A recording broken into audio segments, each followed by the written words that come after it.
Иймэрхүү томоохон ажил бол Монгол улс анх удаага зохион байгуулах гэж байгаа нь үнэн. За СМ-ийн уулзалт бол дэлхийн 50 орны ерөнхий сайдаас дээшээ төр засгийн эрхмүүд манай улсад айлчлан ирнэ. За үүнд бид бэлэн байх хэрэгтэй Монгол улсын ерөнхийлөгч болон улсын хурлын дарга тухайн үедээ албан ёсоор мэдэгдэж байлаа. Энэ бол их том одоо сайхан үйл явдлаа гэж ингэж бодож байгаа.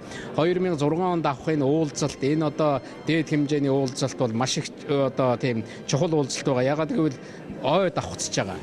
АСЕАН бол 1996 онд байгуулагдсан анх бий болсон ийм байгууллага, Аз Европын одоо дээд хэмжээний уулзалт. Тэгэхээр 20 жилийн ойг Монголд бас тэмдэглэх юм. Энэ удаа бид нэр Италид хийж байгаа энэ хурал бол 10 дахь уулзалт гэж нэрлэж байгаа. Аз Европ хоёр төвийн хоорондоо зөвлөлддөг ийм уулзалт байгаа. 2 жил тутам дээд хэмжээний уулзалт буюу ерөнхийлөгч, ерөнхий сайд нарын уулзалт нь болдог. Тэгээ 14 оны уулзалтаар манай улсад дараагийнхаа хурлын эрхийг өгсөн байна. Энэ бол манай улсын нэр хүнд олон улсад хэрхэн сайжирч байгаа. Аз Европыг холбодог газар зүйн байршлыг бас тооцож үзсэн ийм одоо гадаад харилцааны томоохон амжилт.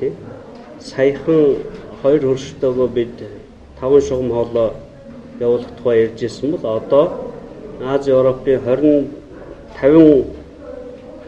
51 улсыг багтаасан байгууллагын төрийн дээд ерөнхийлөгч, ерөнхий сайд нарын уулзалтыг хийхээр ийм эрхийг авч байна.